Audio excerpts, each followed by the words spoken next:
Salut, c'est Laurent de Bits Échecs. Dans cette vidéo, nous allons voir la notion de sacrifice de pièces.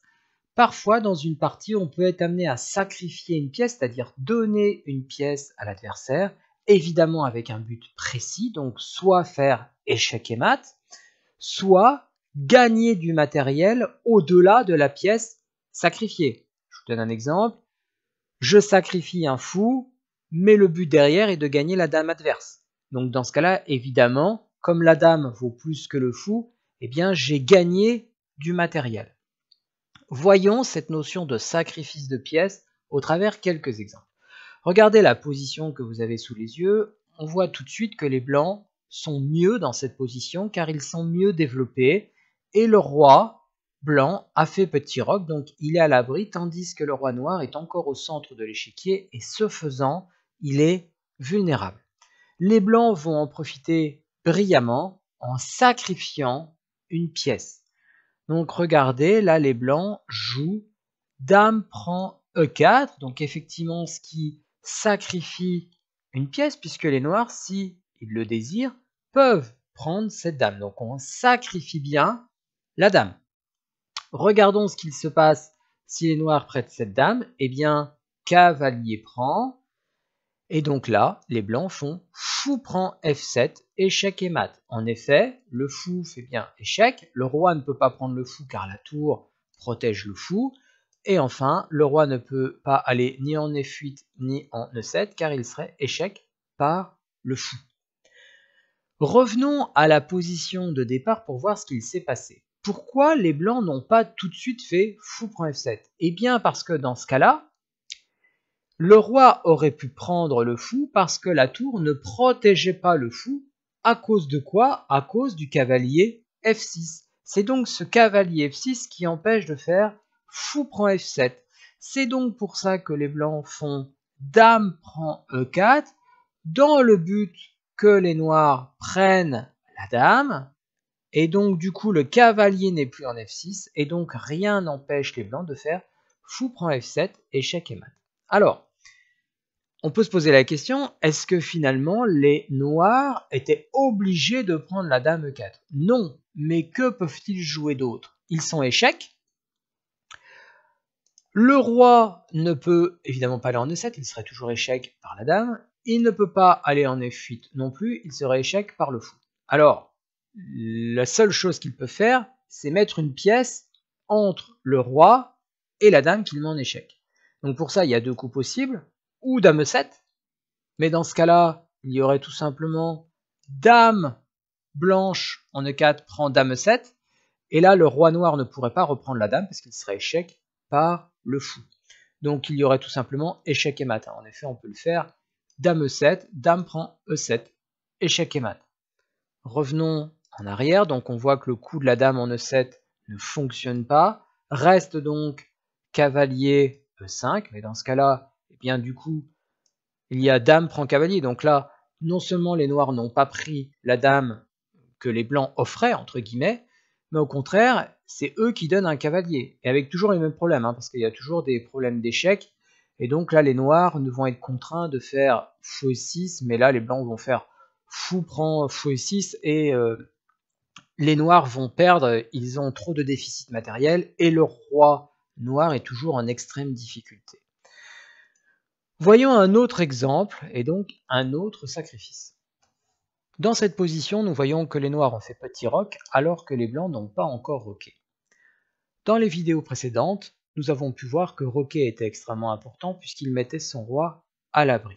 Nous allons voir dans cette position que cette affirmation n'est pas tout le temps vraie. Elle l'est la plupart du temps, mais ça dépend quand même de la position. Donc là, les noirs ont certes fait petit roc, mais ils n'ont pas bien analysé la position. En effet, ils font petit roc du côté cimetière. Que signifie cette expression? Quand on dit faire roc du côté cimetière, c'est roquer du mauvais côté. Alors pourquoi les noirs n'auraient pas dû faire petit roc dans cette position? Eh bien, vous voyez qu'il y a quand même 3 pièces blanches développées qui sont très proches du roi adverse. Et il n'y a quasiment aucune pièce noire, regardez toutes ces pièces, ne pourront pas être à la protection du roi. Et dans cette position, eh bien les blancs vont avoir recours à un sacrifice de pièces pour derrière faire échec et mat au roi. Donc effectivement, on va voir que dans cette position, eh bien le petit roc n'était pas le bon coup. Donc les noirs viennent de jouer C4, attaquant le fou, mais cela ne pose pas problème aux blancs, car les blancs vont sacrifier ce fou en faisant fou prend H7, échec. Les noirs ont donc deux possibilités, ou ils acceptent ce sacrifice par roi prend fou, ou ils le refusent par roi H8. Voyons tout d'abord l'acceptation du sacrifice. Donc roi prend fou. Dans ce cas-là, les blancs font dame H5 échec, et le seul coup légal des noirs est de faire roi G8. Les blancs font cavalier G5 et menacent tout simplement au prochain coup dame H7 échec. Le roi ne pourra pas prendre car la case sera couverte par le cavalier et le roi n'a pas d'autre case. Donc que peuvent faire les noirs pour éviter ce mat? Imaginons qu'ils décident de faire tour D8, eh bien il y a quand même mat en 2, dame H7 échec, le roi est obligé d'aller en F8, et dame H8 échec et mat. Donc tour D8 n'est pas suffisant. Donc revenons en arrière, on l'a dit, tour D8 n'est pas suffisant. Que faire d'autre? Pousser le pion G6, il y a quand même dame H7, échec et mat.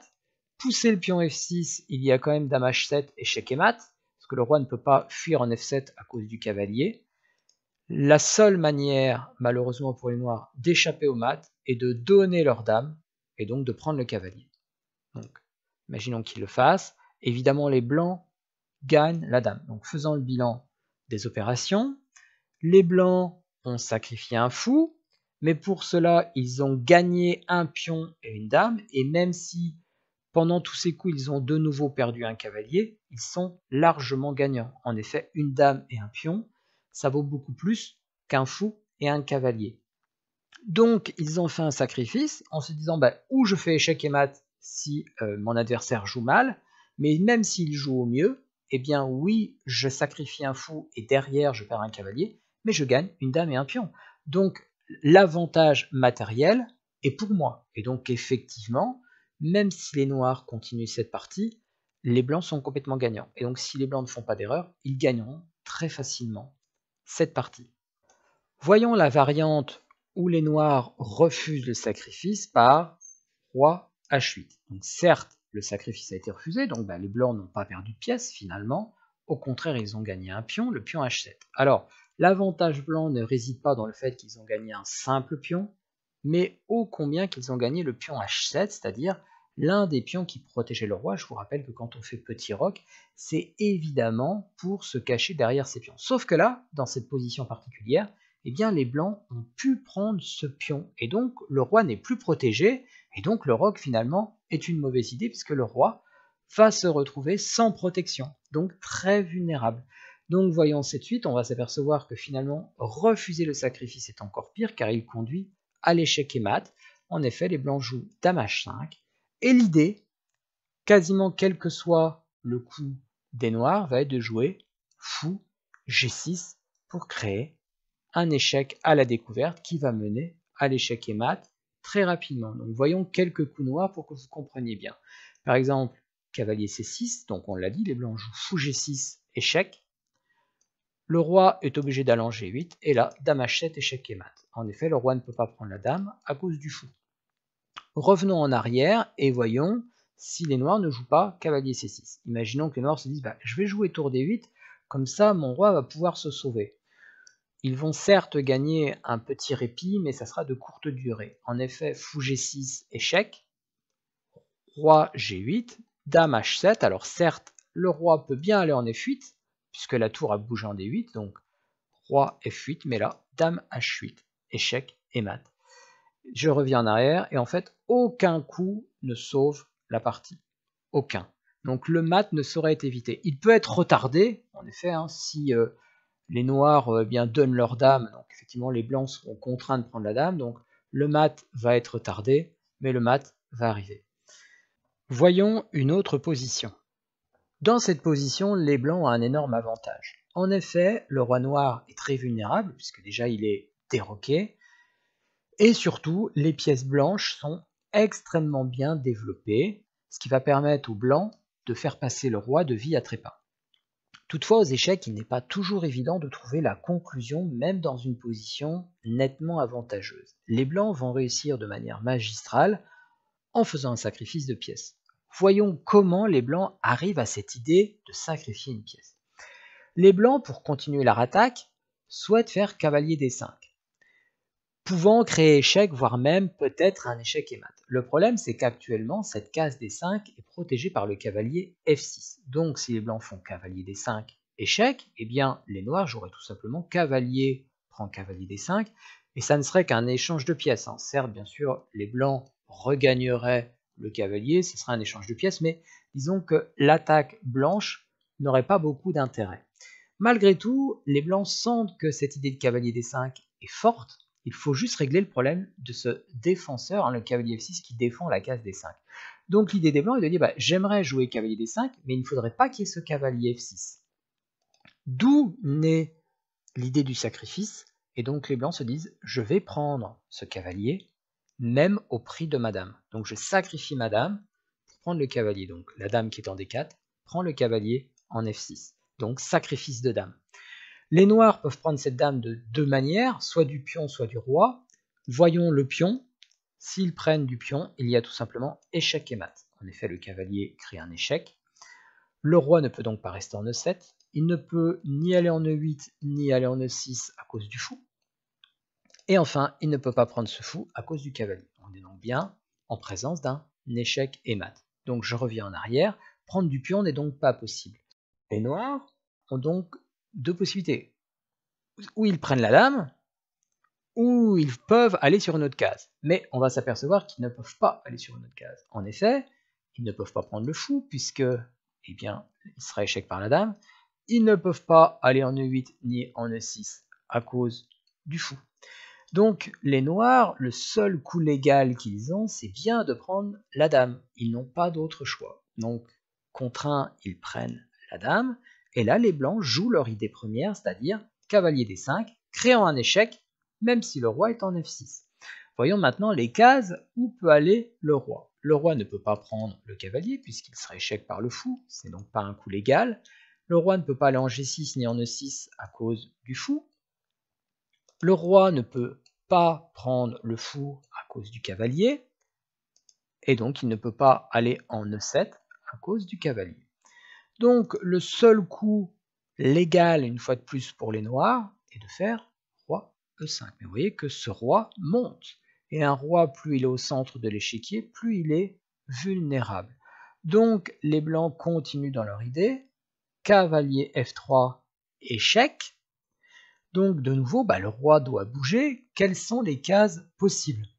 Le roi ne peut pas aller en F6 à cause du cavalier D5. Le roi ne peut pas aller en E6 à cause du fou. Le roi ne peut pas aller en F4 à cause du fou.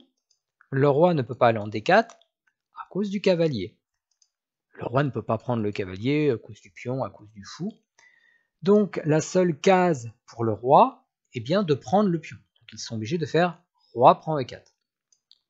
Et là, les blancs font cavalier C3, échec et mat. Donc effectivement, il y a bien un échec, et on va s'apercevoir que le roi noir n'a plus de case. Donc le roi noir doit bouger, il ne peut pas aller en D3 à cause du pion, il ne peut pas aller en E3 à cause du fou, il ne peut pas prendre le cavalier à cause du pion, il ne peut pas aller en F4 à cause du fou, il ne peut pas aller en E5 à cause du cavalier, il ne peut pas aller en D5 à cause du cavalier, et il ne peut pas aller en D4 à cause du cavalier. Donc on est bien dans un cas d'échec et mat. Vous avez vu, les blancs ont sacrifié leur dame, fallait-il encore qu'ils calculent jusqu'au bout pour qu'il y ait bien un échec et mat. On ne sacrifie pas une pièce sans être sûr que derrière, on va en tirer profit. Donc ça nécessite quand même un calcul profond et juste de sacrifier une pièce. Si vous souhaitez aller plus loin dans cette notion de sacrifice de pièces, je vous propose dans la vidéo prochaine de voir une partie commentée sur le sacrifice de pièces. Merci de suivre Blitz Échecs et à bientôt.